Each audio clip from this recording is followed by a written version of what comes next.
Du bronze pour le golfe de Carhaix. L'établissement a été récompensé pour sa biodiversité par la Fédération française de golf.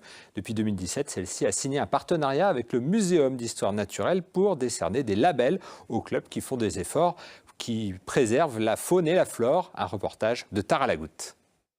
C'est un sport qui a parfois une mauvaise image d'un point de vue écologique parce qu'il utiliserait trop d'eau pour entretenir le green ou trop de pesticides. Pourtant, ici à Carhaix, ce golf s'est vu décerner un label de bronze en mars dernier pour sa gestion de la biodiversité. Il y a 700 golfs en France, il y en a 22 qui ont été labellisés cette année. On est dans les 22, il y en a 4 en Bretagne, on est dans les 4. Voilà, donc on montre que c'est possible. Le golfe de Carhaix n'utilise plus de pesticides depuis 10 ans, ni de produits phytosanitaires depuis 4 ans.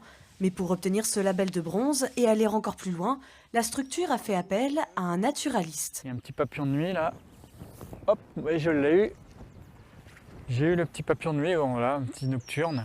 Pour améliorer encore la biodiversité du site, il a fallu planter des haies bocagères avec des essences locales et ajouter des espaces de prairies. Tout le monde doit s'y mettre à son niveau, que ce soit des professionnels ou même les privés en fait. Donc essayer de changer ses pratiques, donc laisser des zones qui ne sont pas tendues, ce qu'on appelle ici les ROF en fait.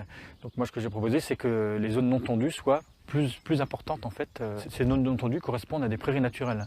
160 espèces végétales ont été recensées sur le site, ainsi que des chauves-souris, 28 espèces d'oiseaux, des abeilles et des escargots de Quimper. Et les joueurs aussi en profitent. Là, les oiseaux, on les entend du matin au soir, quelquefois même le plaisir de voir des chevreuils dans la partie haute. C'est une pause détente dans un espace de nature agréable et sans produits chimiques, que ce soit dans les champs alentours ou sur le parcours. L'objectif pour ce golf serait de faire tache d'huile et que d'autres structures s'impliquent davantage pour la biodiversité et qui sait, peut-être concourir pour le label d'argent la prochaine fois.